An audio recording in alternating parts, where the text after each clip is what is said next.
ఆ కుటుంబం అంతా కూడా తెలంగాణ అభివృద్ధి కోసమే పాటుపడుతోంది. వారి ప్రతి ఆలోచన ప్రజల శ్రేయస్సును కోరే, వాళ్ళ ప్రజల కాంక్షలను కోరే చేస్తుంటారు అన్నట్టు.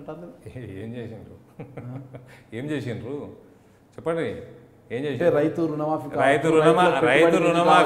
డబుల్ బెడ్రూమ్, రైతు రుణమాఫీ ఎట్లా చేసిండ్రు చెప్పండి. మీరు రైతు రుణమాఫీ అయినారు కదా, ఎప్పుడు చేసారు చెప్పండి. 4 విడతలుగానైనా ₹1,00,000 ఇస్తామని కట్టేశారు.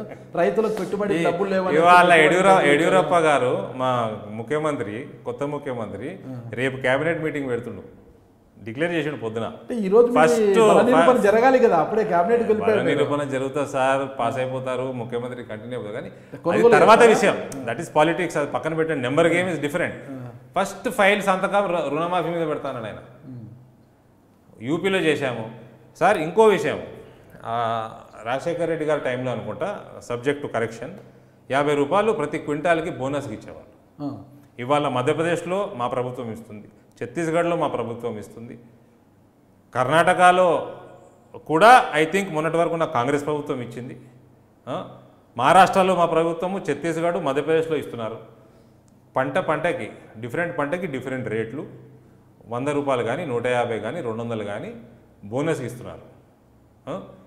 మీకు ఒక ఎకరాకి 25 నుంచి 30 క్వింటాలు వరి పండుతుంది. ₹200 ఇస్తే ₹6,000 అదే అయింది కదా. మీరు ఇక్కడ ఇచ్చే బోనస్లు, ఇదివరకు ఇచ్చే ప్రభుత్వం ఇచ్చే బోనస్లు మీరు ఆపేశారు, రుణమాఫీలు చేయలేదు, 40,000 అడిషనల్ బర్డెన్ పడ్డది రైతుకి. ఇప్పుడు ఎలక్షన్లు వస్తుంటే ₹4,000, అది కూడా పట్టదారికి ఇస్తా అంటారేంది? కౌలు రైతు సంగతి ఏంది? పరోక్షంగా కౌలు రైతులు కూడా లాభపడుతున్నారు. ఎక్కడ లాభపడుతున్నారు సార్? ఇస్తారా? కేటీఆర్ గారు స్టేట్మెంట్ ఇచ్చారు. ఎట్లా ఇస్తారా? వీళ్ళు గ్యారంటీ తీసుకుంటున్నారా? కౌలుకి ఇస్తే, భూమి కౌలుకి ఇస్తే ఈ ₹4,000 ఆయనకు చెందుతాయని మన అండర్టేకింగ్ తీసుకుంటున్నారా? దొంగ పాస్బుక్లు కొట్టినరు, అందులో స్కామ్ చేసినరు, పంచుతా పోతా ఉన్నారు. అసలు కౌలు రైతు సంగతి ఏంది? సరే, ఈ విషయం పైన బీజేపీ ఏం చేస్తుంది? ఆరోగ్యశ్రీ పరిస్థితి ఏంది?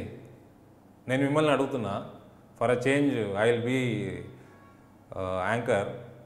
ఆరోగ్యశ్రీ పరిస్థితి ఏంది సార్ ఇవాళ?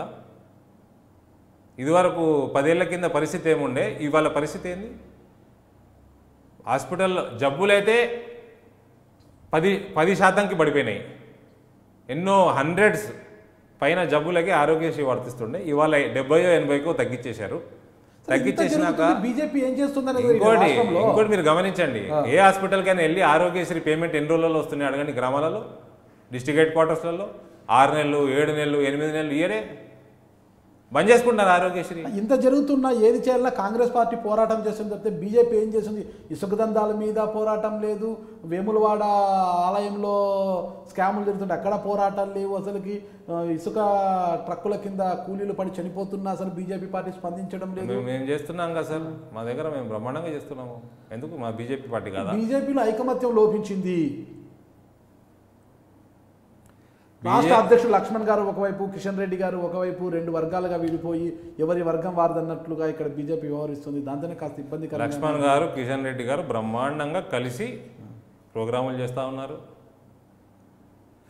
మొన్న కర్ణాటక ఎలక్షన్లు గెలిస్తే కలిసి మేము అందరం కలిసి స్వీట్లు తిన్నాము. ప్రోగ్రాంలన్నీ కలిసి చేస్తాము.